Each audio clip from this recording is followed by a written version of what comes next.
بسم اللہ الرحمن الرحیم الحمدللہ والصلاة والسلام علی رسول اللہ۔ شکر پیارے بھائیو یہ بھی ایک عبادت ہے، اللہ تعالیٰ کا شکر کرنا، اور اللہ تعالیٰ نے اس کا حکم بھی دیا ہے۔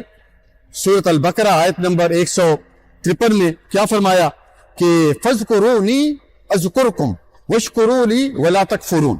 152 آیت نمبر ہے کہ تم میرا ذکر کرو میں تمہارا ذکر کروں گا اور تم میرا شکر ادا کرو۔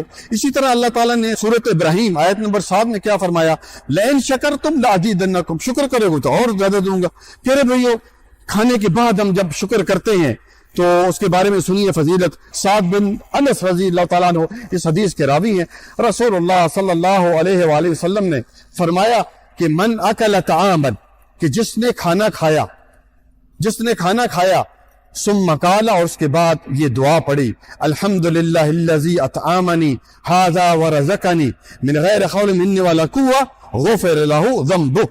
ابن ماجہ حدیث نمبر 3285، کہ کھانا کھانے کے بعد جو تھوڑا سا شکر ادا کرتا ہے، الحمدللہ کہتا ہے، دعا پڑھتا ہے، اللہ تعالیٰ اس کے پچھلے گناہ معاف کر دیتے ہیں۔ اسی طرح پیارے بھائی اللہ تعالیٰ نے تیسرے پارے میں کیا فرمایا، ثم لتسألن یومئذ عن النعیم، کہ اللہ تعالیٰ قیامت والے دن ان نعمتوں کے بارے میں پوچھے گا۔ یہ نعمتیں دی پیارے بھائی، یہ آنکھیں دیکھیں، اس جسم کو دیکھیں، 5 فٹ کے جسم کو، آپ کے کان، آپ کے جناب اندر جسم کے اندر کڈنی ہے، دل ہے، کس طرح یہ کام کر رہے ہیں ان تمام چیزوں، اور اللہ تعالیٰ نے آپ کو اولاد دی ہے، اللہ تعالیٰ نے آپ کو مال دیا ہے، یہ تمام جتنی بھی نعمتیں ہیں ان کے بارے میں جو ہے وہ قیامت والے دن اللہ سبحانہ و تعالیٰ پوچھیں گے۔ اور سورۃ نساء آیت نمبر 147 میں اللہ تعالیٰ نے کیا فرمایا، ما یفعل اللہ بعذابکم ان شکرتم وآمنتم، کہ اللہ تعالیٰ تمہیں بھلا عذاب دے کر کیا کرے گا اگر تم 2 کام کرتے رہو۔ کیا کام؟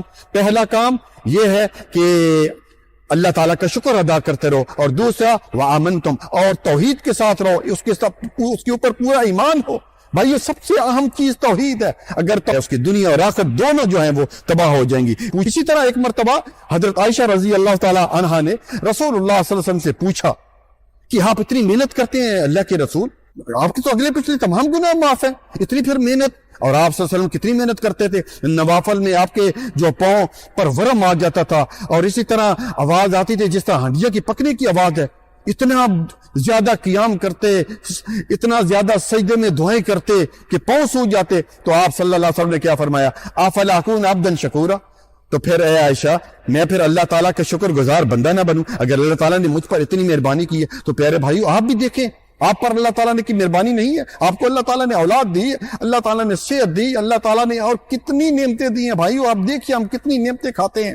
اور رسول اللہ صلی اللہ علیہ وسلم تو اپنے یعنی ایک جنگ کے دوران، ایک غزوہ کے دوران اپنی پیٹ یعنی دکھایا کہ اوپر 2 پتھر باندھے ہوئے ہیں، اور ہم اتنی نعمتیں کھانے کے باوجود ہم شکر ادا نہ کریں۔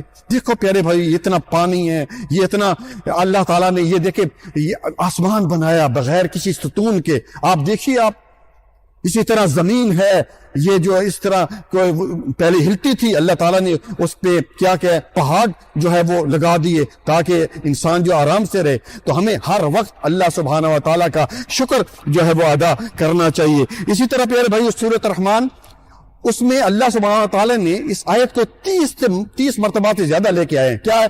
فَبِأَيِّ آلَاءِ رَبِّكُمَا تُكَذِّبَانِ، کہ اللہ تعالیٰ کی کن کن نعمتوں کو جھٹلاؤ گے، کن کن نعمتوں کو جھٹلاؤ گے؟ کتنی نعمتیں ہیں بھائیو، کبھی سوچا ہے آپ نے؟